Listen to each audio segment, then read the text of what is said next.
Okay, thank you very much. This is big stuff. We appreciate you being here.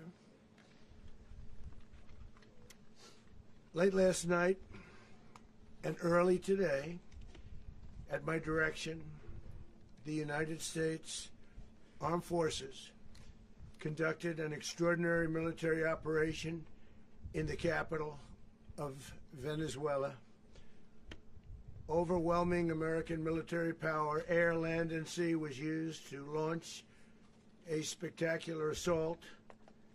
And it was an assault like people have not seen since World War II. It was a force against a heavily fortified military fortress in the heart of Caracas to bring outlaw dictator Nicolas Maduro to justice. This was one of the most stunning, effective, and powerful displays of American military might and competence in American history. And if you think about it, we've done some other good ones, like the attack on Soleimani, the attack on al-Baghdadi, and the obliteration and decimation of the Iran nuclear sites just recently in an operation known as Midnight Hammer, all perfectly executed and done. No nation in the world could achieve what America achieved yesterday, or frankly in just a short period of time. All Venezuelan military capacities were rendered powerless as the men and women of our military, working with U.S. law enforcement, successfully captured Maduro in the dead of night. It was dark. The lights of Caracas were largely turned off due to a certain expertise that we have. It was dark and it was deadly. But captured along with his wife, Celia Flores, both of whom now face American justice. Maduro and Flores have been indicted in the Southern District of New York, Jay Clayton, for their campaign of deadly narco-terrorism against the United States and its citizens. I want to thank the men and women of our military who achieved such an extraordinary success overnight with breathtaking speed, power, precision, and competence. You rarely see anything like it. You've seen some raids in this country that didn't go so well. They were an embarrassment. If you look back to Afghanistan, or if you look back to the Jimmy Carter days, they were different days. We're a respected country again, maybe like never before.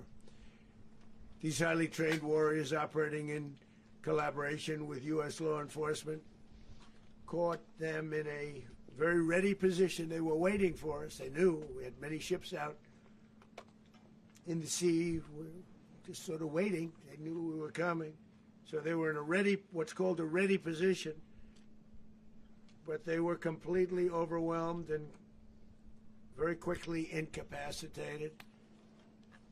If you would have seen what I saw last night, you would have been very impressed. I'm not sure that you'll ever get to see it, but it was an incredible thing to see. Not a single American service member was killed, and not a single piece of American equipment was lost. We had many helicopters, many planes, many people involved in that fight.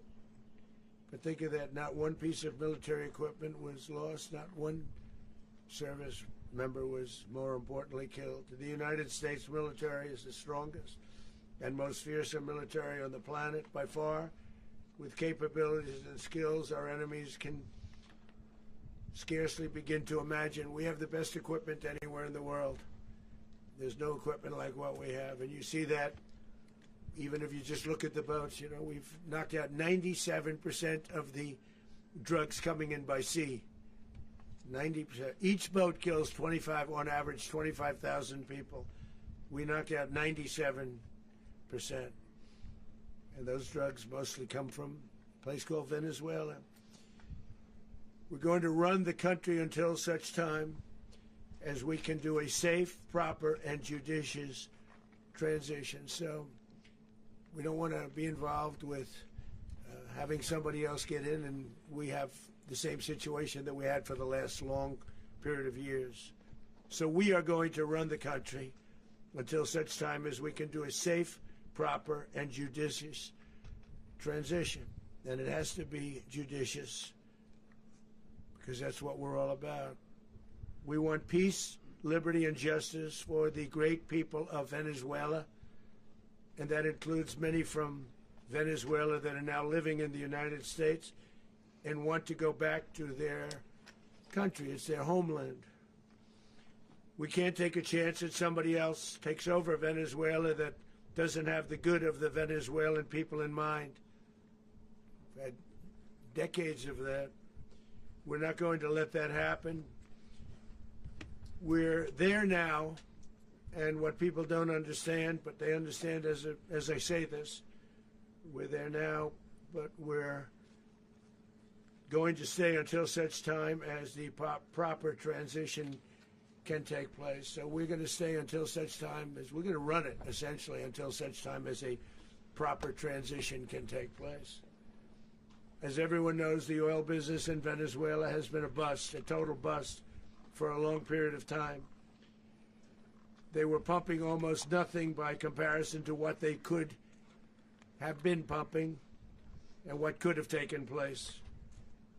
We're going to have our very large United States oil companies, the biggest anywhere in the world, go in, spend billions of dollars, fix the badly broken infrastructure, the oil infrastructure, and start making money for the country.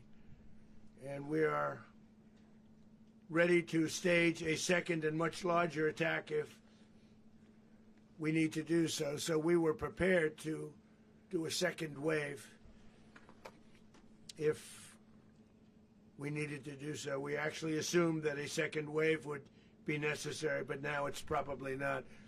The first wave, if you'd like to call it that, the first attack was so successful, we probably don't have to do a second, but we're prepared to do a second wave, a much bigger wave, actually. This was pinpoint, but we have a much bigger wave that probably won't have to do. This partnership of Venezuela with the United States of America, a country that everybody wants to be involved with because of what we were able to do and accomplish, will make the people of Venezuela rich, independent, and safe. And it will also make the many, many people from Venezuela that are living in the United States extremely happy. They suffered. They suffered. So much was taken from them. They're not going to suffer anymore. The illegitimate dictator Maduro was the kingpin of a vast criminal network responsible for trafficking colossal amounts of deadly and illicit drugs into the United States. As alleged in the indictment, he personally oversaw the vicious cartel known as Cartel de las Solas, which flooded our nation with lethal poison, responsible for the deaths of countless Americans, many, many Americans. Hundreds of thousands over the years of Americans died because of him. Maduro and his wife will soon face the full might of American justice and stand trial on American soil. Right now they're on a ship. They'll be heading to ultimately New York, and then a decision will be made, I assume, between New York and Miami or Florida. But we have people where the overwhelming evidence of their crimes will be presented in a court of law. And I've seen it. I've seen what we have. It's both horrible and breathtaking that something like this could have been allowed to take place. For many years after his term as president of Venezuela expired, Maduro remained in power and waged a ceaseless campaign of violence, terror, and subversion against the United States of America, threatening not only our people, but the stability of the entire region. And you all saw it. In addition to trafficking gigantic amounts of illegal drugs that inflicted untold suffering and human destruction all over the country, all over in particular the United States. Maduro sent savage and murderous gangs, including the bloodthirsty prison gang Tren de Aragua, to terrorize American communities nationwide, and he did indeed. They were in Colorado. They took over apartment complexes. They cut the fingers off people if they called police. They were brutal, but they're not so brutal now.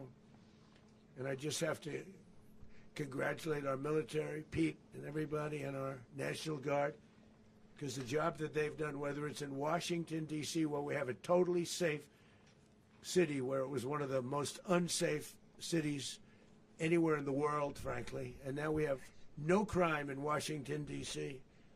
We haven't had a killing. We had the terrorist attack a few weeks ago.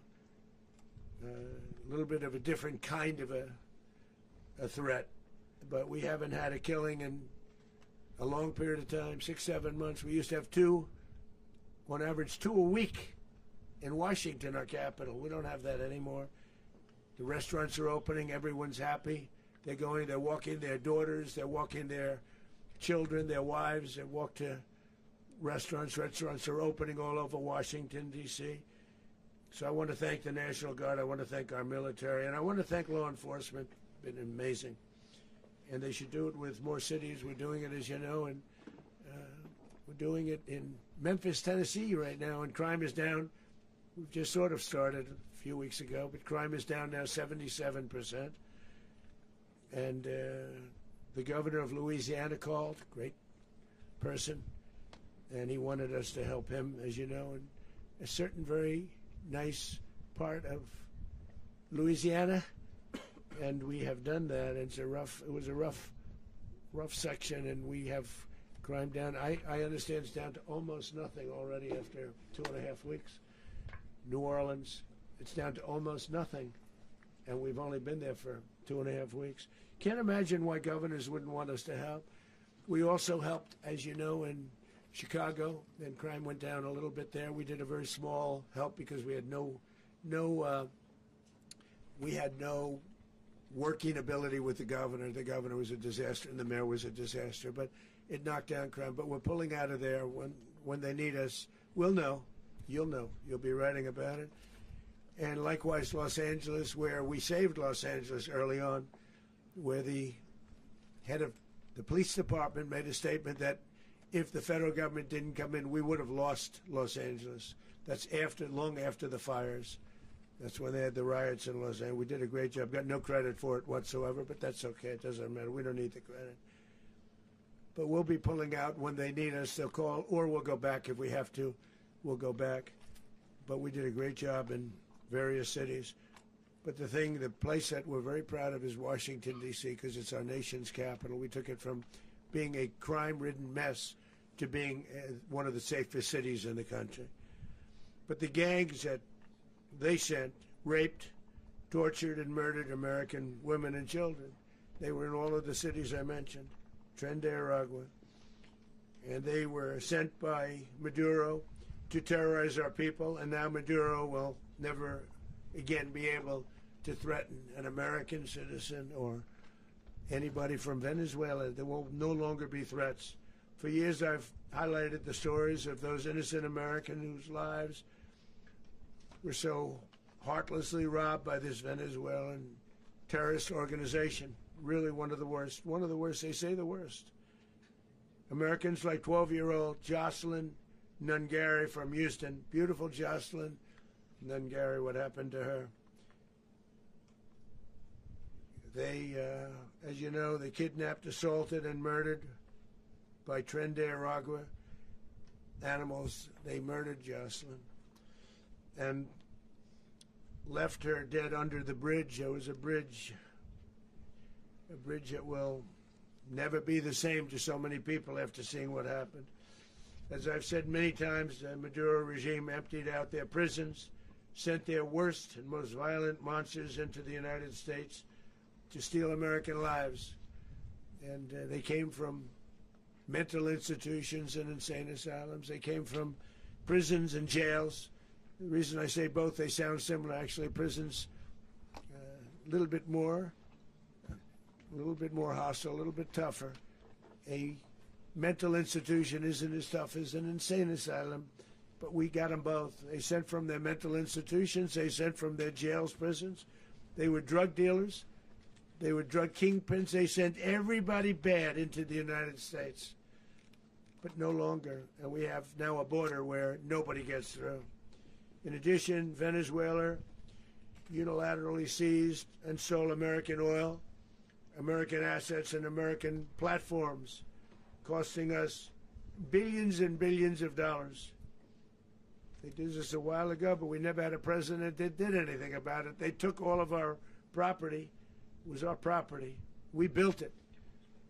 And we never had a president that decided to do anything about it. Instead, they fought wars that were 10,000 miles away. We built Venezuela oil industry with American talent, drive, and skill, and the socialist regime stole it from us during those previous administrations, and they stole it through force. This constituted one of the largest thefts of American property in the history of our country. Considered the largest theft of property in the history of our country. Massive oil infrastructure was taken like we were babies, and we didn't do anything about it.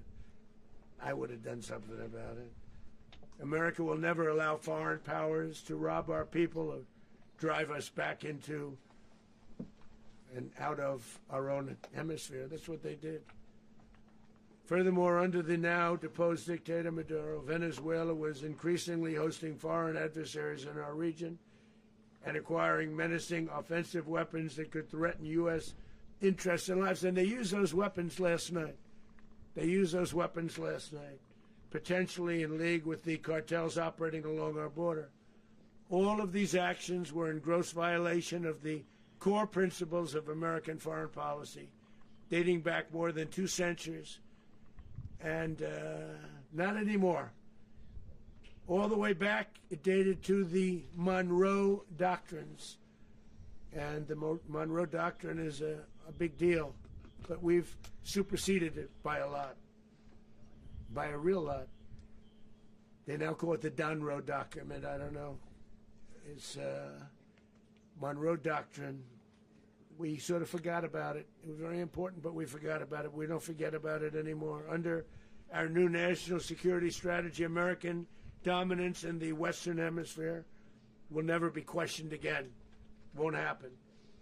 So just in concluding, for decades, other administrations have neglected or even contributed to these growing security threats in the Western Hemisphere.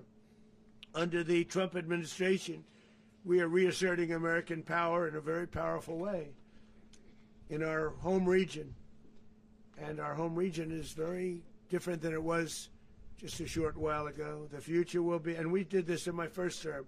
We had great dominance in my first term, and we have far greater dominance right now. Everyone's coming back to us. The future will be determined by the ability to protect commerce and territory and resources that are core to national security. These are core to our national security. Just like tariffs are, they've made our country rich, and they've made our national security stronger than ever before. But these are the iron laws that have always determined global power, and we're going to keep it that way. We will secure our borders, we will stop the terrorists, we will crash the cartels, and we will defend our citizens against all threats, foreign and domestic. Other presidents may have lacked the courage or whatever to defend America, but I will never allow terrorists and criminals to operate with impunity against the United States. This extremely successful operation should serve as warning to anyone who would threaten American sovereignty or endanger American lives. Very importantly, the embargo on all Venezuelan oil remains in full effect. The American Armada remains poised in position, and the United States retains all military options until United States demands have been fully met and fully satisfied. All political and military figures in Venezuela should understand what happened to Maduro can happen to them, and it will happen to them if they aren't just, fair, even to their people. The dictator and terrorist, Maduro, is finally gone in Venezuela. People are free. They're free again. It's been a long time for them, but they're free. America is a safer nation. This morning, it's a prouder nation this morning because it didn't allow this horrible person and this country that was doing very bad things to us. It didn't allow it to happen. And the Western Hemisphere is right now a much safer place to be. So I want to thank everybody for being here. I want to thank General Raisin Kane. He's a fantastic man. I've worked with a lot of generals. I worked with some I didn't like. I worked with some I didn't respect. I worked with some that just weren't good. But this guy is fantastic. I watched last night one of the most precise attacks on sovereignty. I mean, it was an attack for justice. And I'm very proud of him, and I'm very proud of our Secretary of War, Pete Hegseth, who I'm going to ask to say a few words. Thank you very much. Mr. President, can you explain how the U.S. will run Venezuela? Well, thank you, Mr. President. Finally, a commander-in-chief the world respects and the American people deserve.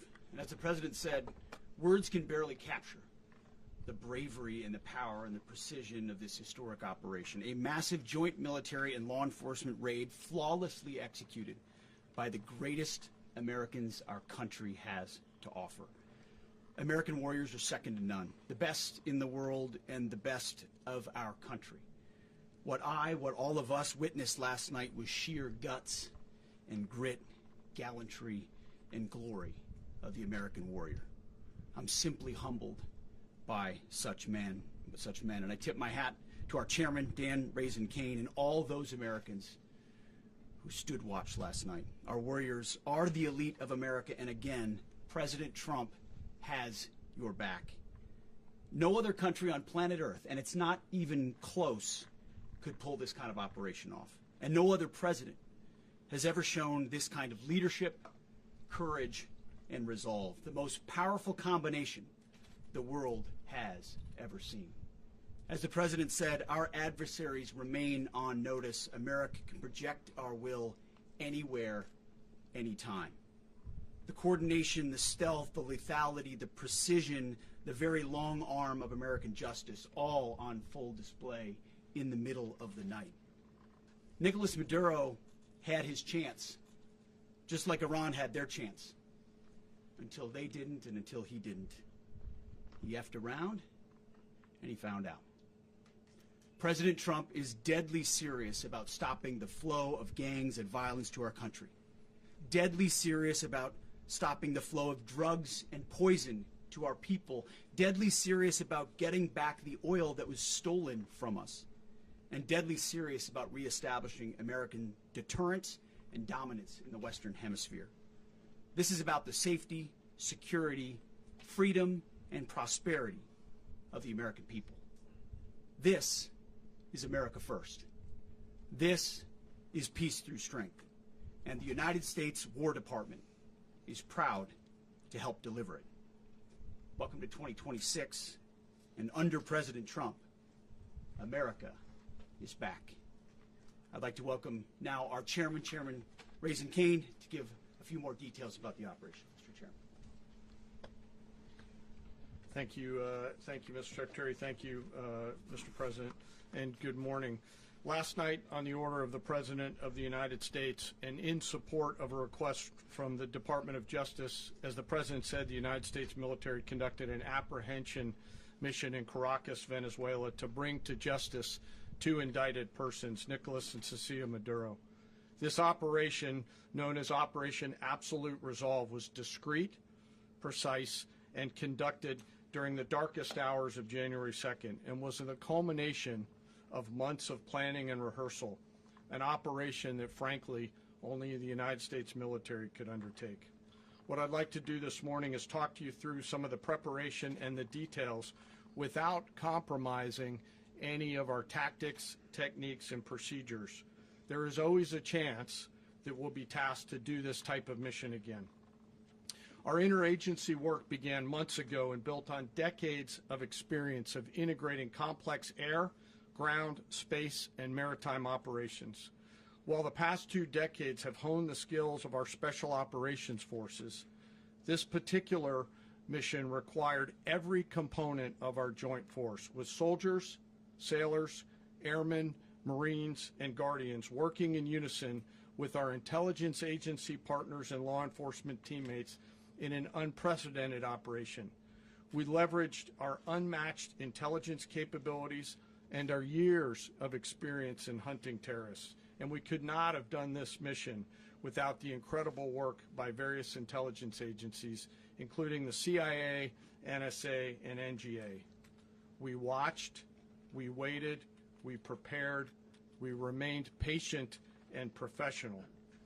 This mission was meticulously planned, drawing lessons from decades of missions over the last many years, many missions over these last many years. This was an audacious operation that only the United States could do. It required the utmost of precision and integration within our joint force. And the word integration does not explain the sheer complexity of such a mission. An extraction so precise it involved more than 150 aircraft launching across the Western Hemisphere in close coordination, all coming together in time and place to layer effects for a single purpose: to get an interdiction force into downtown Caracas while maintaining the element of tactical surprise. Failure of one component of this well-oiled machine would have endangered the entire mission, and failure is never an option for America's joint force. Those in the air over Caracas last night were willing to give their lives for those on the ground and in the helicopters. Let me talk a little bit about the preparation.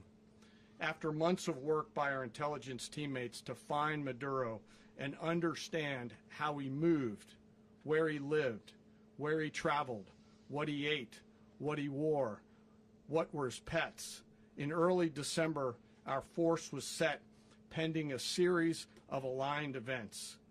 Key was choosing the right day to minimize the potential for civilian harm and maximize the element of surprise, and minimize the harm to the indicted personnel so, as the President said, they could be brought to justice.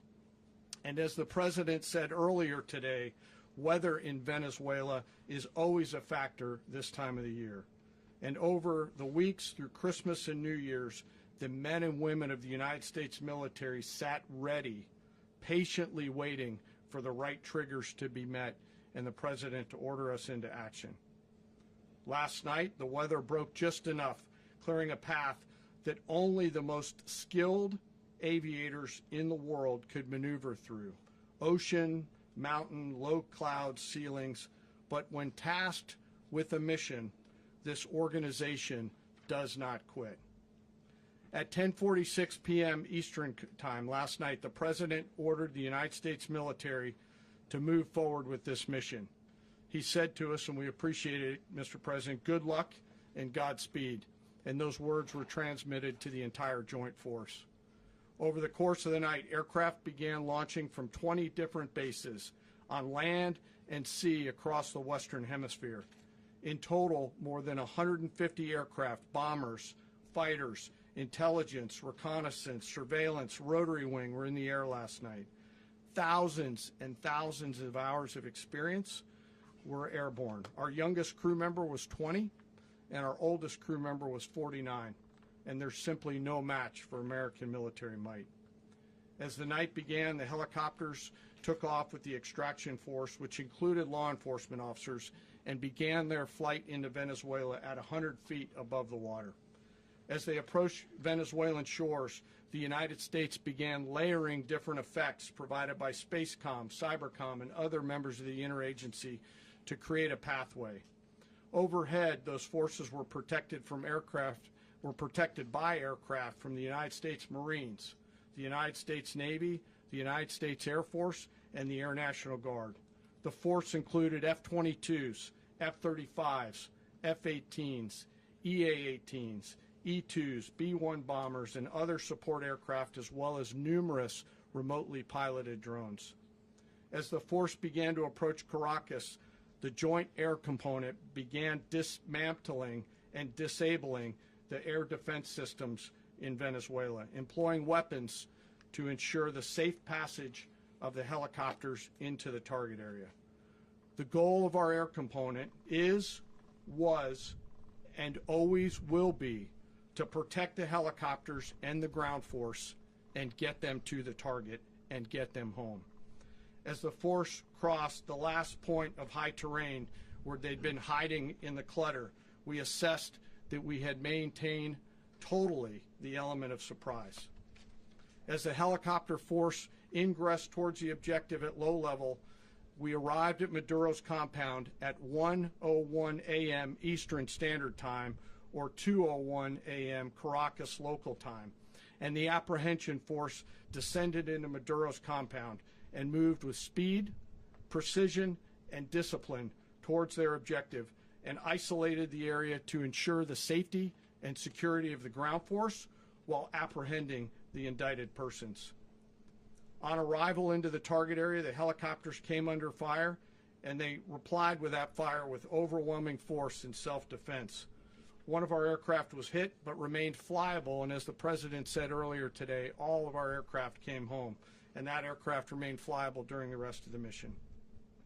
As the operation unfolded at the compound, our air and ground intelligence teams provided real-time updates to the ground force, ensuring those forces could safely navigate the complex environment without unnecessary risk. The force remained protected by overhead tactical aviation. Maduro and his wife, both indicted, gave up and were taken into custody by the Department of Justice, assisted by our incredible U.S. military with professionalism and precision, with no loss of U.S. life. After securing the indicted persons, the force began to prep for departure. Helicopters were called in to exfiltrate the extraction force, while fighter aircraft and remotely piloted aircraft provided overhead coverage and suppressive fire. There were multiple self-defense engagements as the force began to withdraw out of Venezuela. The force successfully exfiltrated and returned to their afloat launch bases, and the force was over the water at 3:29 a.m. Eastern Standard Time with indicted persons on board. And both Maduro and his wife were embarked aboard the USS Iwo Jima. In closing, what we've witnessed today is a powerful demonstration of America's joint force. We think, we develop, we train, we rehearse, we debrief, we rehearse again and again, not to get it right, but to ensure that we cannot get it wrong. Our jobs are to integrate combat power so when the order comes, we can deliver overwhelming force at the time and the place of our choosing against any foe anywhere in the world. I am immensely proud today of our joint force and filled with gratitude to represent them here today. There is simply no mission too difficult for these incredible professionals and the families that stand by them and support them. As we stand here this morning, our forces remain in the region at a high state of readiness, prepared to project power, defend themselves, and our interests in the region. This operation is a testament to the dedication and unwavering commitment to justice and our resolve to hold accountable those who threaten peace and stability. In closing, I want to express my heartfelt gratitude to the brave men and women who executed this mission. Their courage and tireless commitment to our nation are what makes us strong. Thank you, Mr. Secretary, and thank you, Mr. President. Well, I don't have much to add to what you've heard now, other than the following points. Nicolas Maduro was indicted in 2020 in the United States. He is not the legitimate president of Venezuela. That's not just us saying it. The first Trump administration, the Biden administration, the second Trump administration, none of those three recognized him. He's not recognized by the European Union and multiple countries around the world. He is a fugitive of American justice with a $50 million reward, which I guess we saved $50 million. And We should make sure. yeah, exactly. But Don't let anybody claim it. Nobody deserves it but us. But I want to be clear about one thing. Nicolas Maduro had multiple opportunities to avoid this. He was provided multiple very, very, very generous offers and chose instead to act like a wild man, chose instead to play around. And the result is what we saw tonight. The other message here is the following. You have a guy, like many people around the world, they like to play games. You have a guy who decides he's going to invite Iran into his country, is going to, do the confiscation of American oil companies, is going to flood our country with gang members, is going to take Americans prisoner and try to hold them for hostage and trade them like he was able to do with the Biden administration. Basically likes to play games all this time and thinks nothing's going to happen. And I hope what people now understand is that we have a president. The 47th president of the United States is not a game player. When he tells you that he's going to do something, when tells you he's going to address a problem, he means it. He actions it. I can tell you, I've watched this process now for 14, 15 years, been around it. Everybody talks. I'm going to do this. I'm going to do that. When I get there, we're going to do this. We're going to take. This is a president of action. Like, I don't understand yet how they haven't figured this out. And now, if you don't know, now you know. Because this is the way it's going to play out. And I think people need to understand that this is not a president that just talks and does letters and press conferences. And, if he says he's serious about something, he means it. And this is something that was a direct threat to the national interest of the United States, and the president addressed it.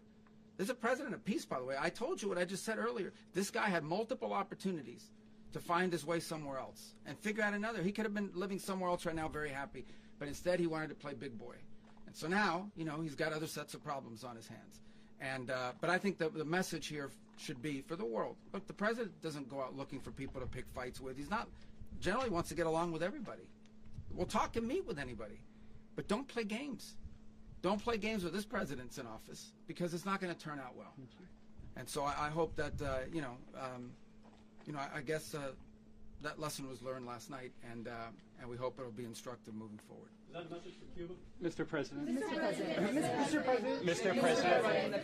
Mr. President. Mr. President. You said that the U.S. is going to run Venezuela, so who's in power right now? Well, we're going to be running it with a group, and we're going to make sure it's run properly. We're going to rebuild the oil infrastructure, which will cost billions of dollars. It'll be paid for by the oil companies directly. They will be reimbursed for what they're doing, but it's going to be paid. And we're going to get the oil flowing the way it should be. As you know, it was just a minor flow. It was actually a minor flow for what they have. But we're going to run it properly, and we're going to make sure the people of Venezuela are taken care of. We're going to make sure the people that were forced out of Venezuela by this thug are also taken care of. Mr. President. Mr. President. Mr. President. Mr. President. Mr. President, does the U.S. running the country mean that U.S. troops will be on the ground? How will that work? Well, they always say boots on the ground. Oh, so we're not afraid of boots on the ground if we have to have. We had boots on the ground last night at a very high level, actually. We're not afraid of it. We don't mind saying it. But we're going to make sure that that country is run properly. We're not doing this in vain. This is a very dangerous attack. This is an attack that could have gone very, very badly. Could have gone very badly. We could have lost a lot of people last night. We could have lost a lot of dignity. We could have lost a lot of equipment. The equipment is less important, but we could have lost a lot.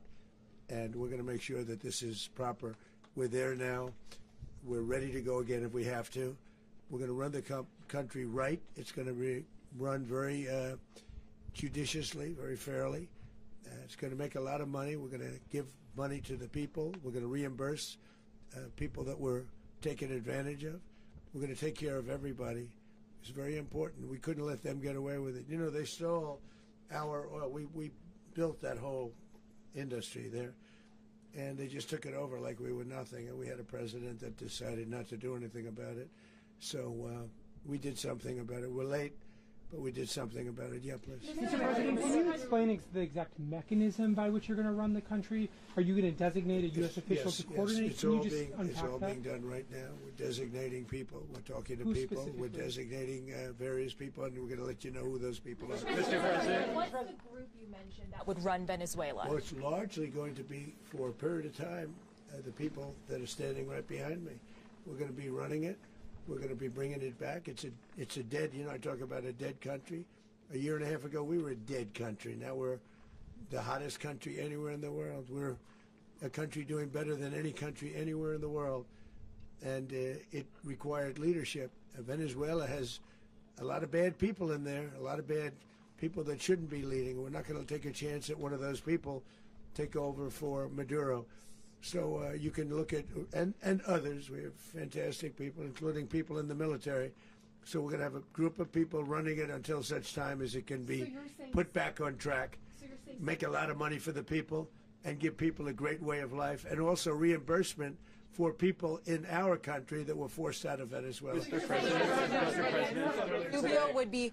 you said earlier today that you weren't going to back Machado to come back and be the opposition leader in your Fox and Friends interview. And then you also mentioned the vice president of Venezuela. Are you going to work with the vice president of Venezuela, or how do you foresee the relationship Well, going? I understand she was just sworn in, but she was, as you know, picked by Maduro.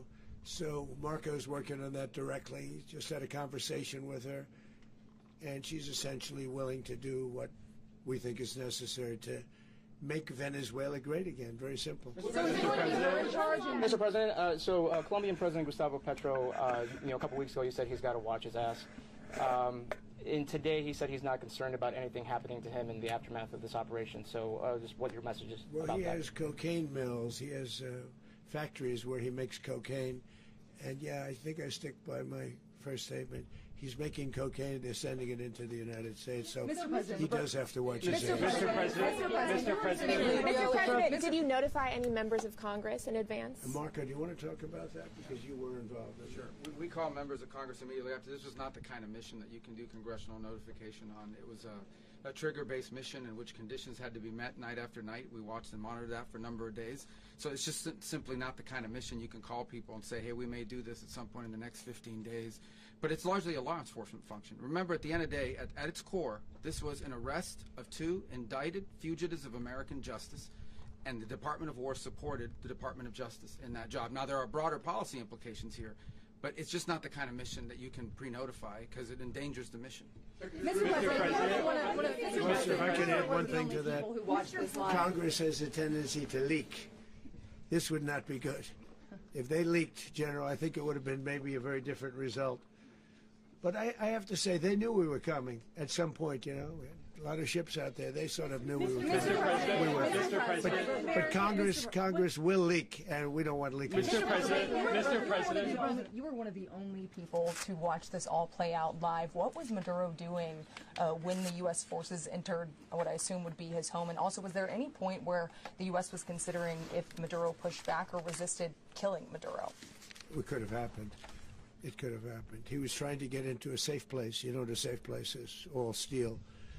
And he wasn't able to make it to the door because our guys were so fast. They went through the opposition so fast. And there was a lot of opposition. People were wondering, do we get them by surprise? Sort of surprised, but they were waiting for something. It was a lot of opposition. There was a lot of gunfire. You saw some of it today. But he was trying to get to a safe place, which wasn't safe because we would have had the door blown up in about 47 seconds, they say on average, regardless of how thick the steel was. It was a very thick door. It was a very heavy door, but he was unable to get to that door. He made it to the door. He was unable to close it. So where is Maduro going to be? Go ahead, finish. Where is Maduro going to be in the time being right now? Do you know his exact Well, whereabouts? eventually, ultimately, in the near future, he's going to be brought to New York. And where is he going to be held? Where is he going to be held in New York? Do you know? That's going to be up to the officials that do these things. Mr.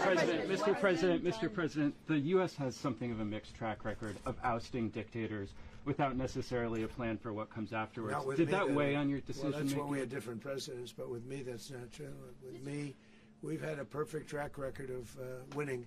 We win a lot, and we win. If you look at Soleimani, you look at al-Baghdadi, you look at the Midnight Hammer. Midnight Hammer was incredible. Right now, you wouldn't have peace in the Middle East. We have essentially peace in the Middle East because of that. If we weren't successful with Midnight Hammer, you wouldn't have peace in the Middle East. So, with me, you've had a lot of victory. You've had only victories. You've had no losses. Yeah. Mr. President, can you?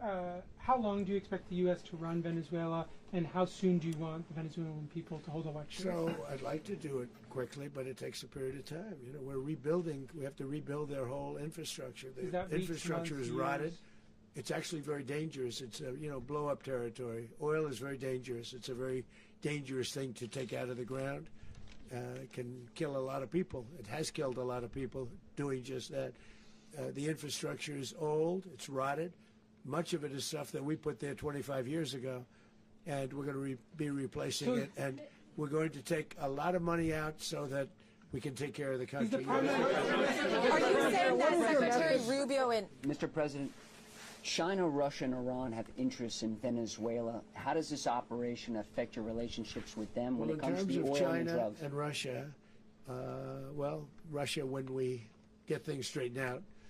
But in terms of other countries that want oil, we're in the oil business. We're going to sell it to them. We're not going to say we're not going to. In other words, we'll be selling oil, probably in much larger doses because they couldn't produce very much because their infrastructure was so bad. So we'll be selling large amounts of oil to other countries, many of whom are using it now, but I would say many more will come. Are you saying that, Mr. President, are you saying that? Mr. President, thank you. What is your message to the people of Venezuela today? Of course, the civilian population specifically, they have a lot of questions. What is your message to the people of Venezuela? That you're going to have peace, justice. You're going to have some of the riches that you should have had for a long period of time. It was stolen from you. But you're going to have peace and you're going to have safety. You're going to have justice. You're going to have a country. You're going to have a real country. You're going to have potentially a great country. You know, if you go back 20 years, maybe even a little longer ago, that was a great country. And they destroyed it. Remember I said that if we lose this election, the United States will be Venezuela on steroids. That's what would have happened. Had we lost the election, the 2024 election, we suffered so badly when you look at the border from 2020. What they did, what Joe Biden administration did to our country should never be forgotten. But if we had to go through another year of that, we wouldn't have. We would be exactly where Venezuela was in terms. I used to say, if they win, we're going to be Venezuela on steroids, and that's what would have happened. President, thank you. Are you saying that Secretary Hegseth and Rubio are going to be running Venezuela, and will you be sending in U.S. military troops to provide? They're going to be a team that's working with the people of Venezuela to make sure that we have Venezuela right. Because for us to just leave, who's going to take over? I mean, there is nobody to take over. You have a vice president who's been appointed by Maduro. And right now she's the vice president, and she's, I guess, the president. She was sworn as president just a little while ago.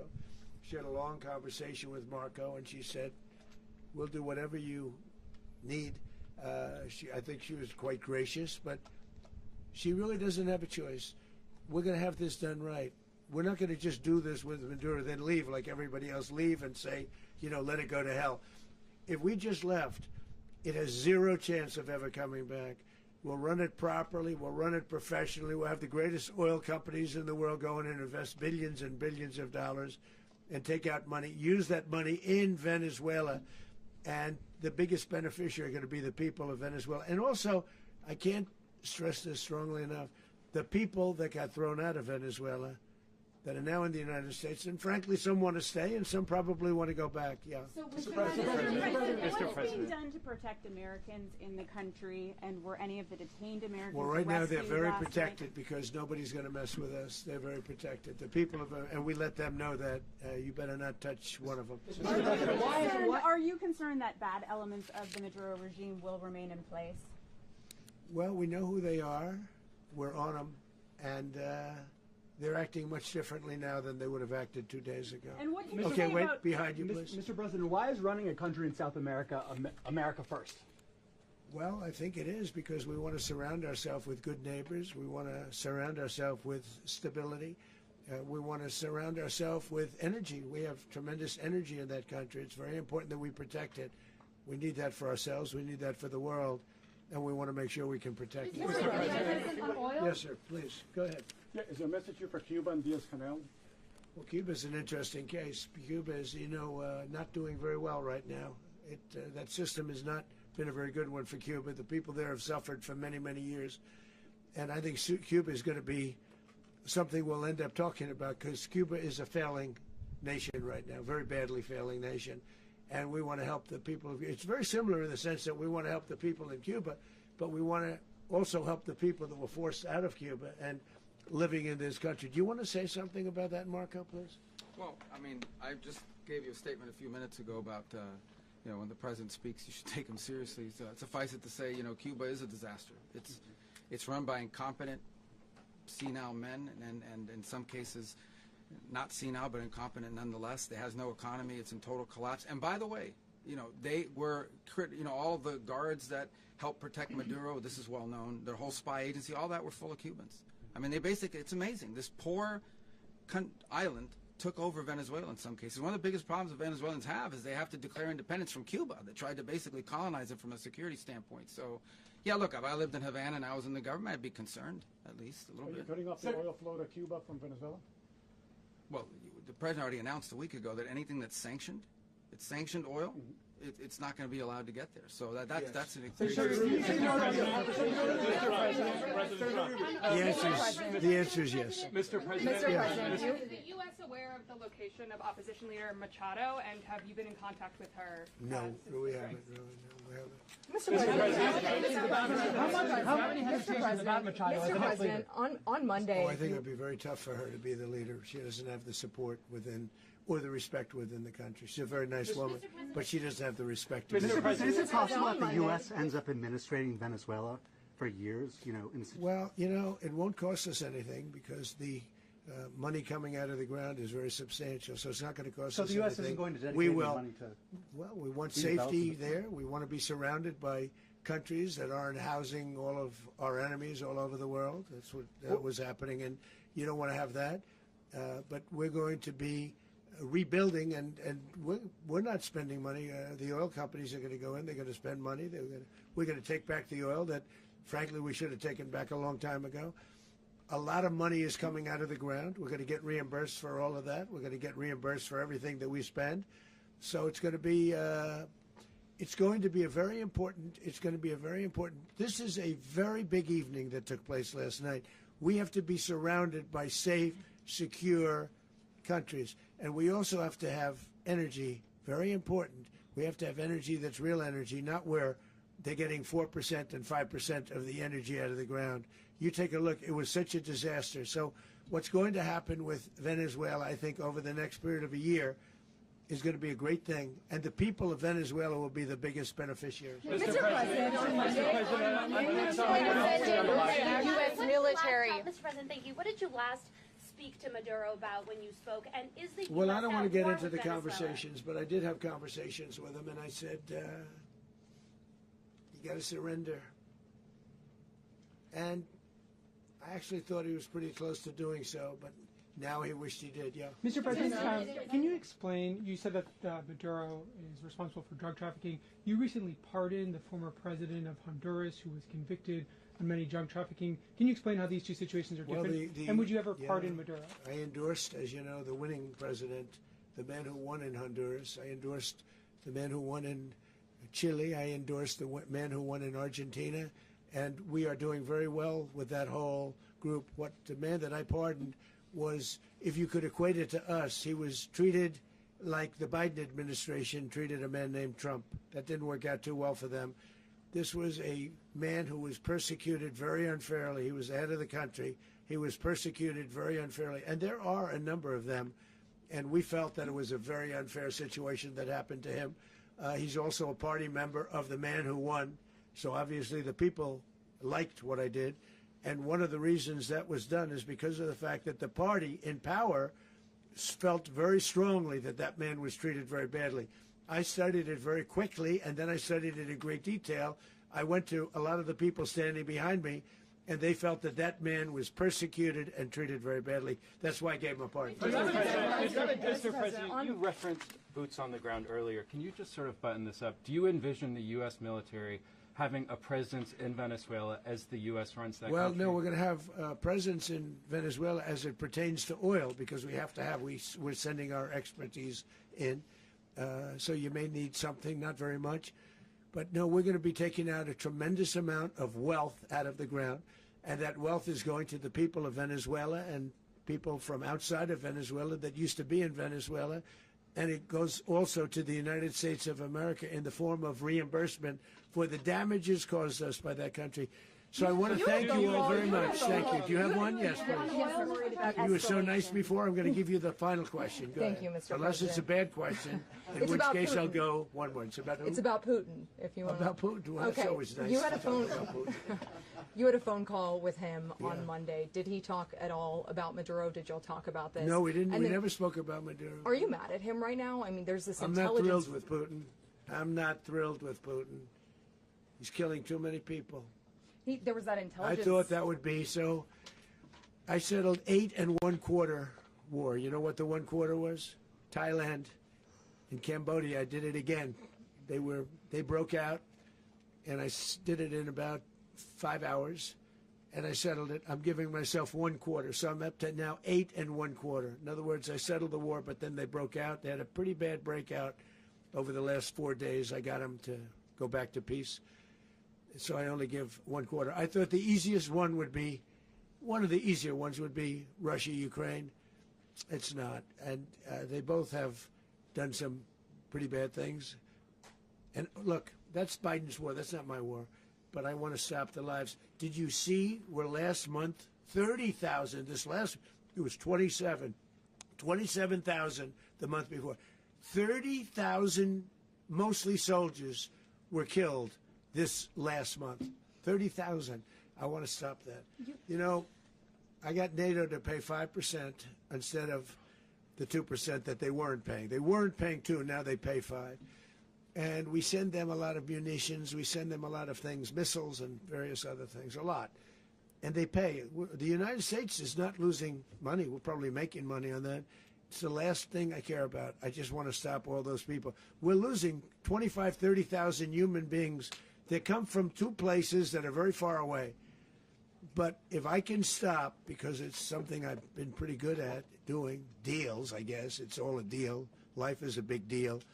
But if I can stop that war and stop 30,000 young people, in addition to the fact that people are being killed in Kiev, people are being killed in other cities, you know, a much smaller number, but they're being killed, viciously killed.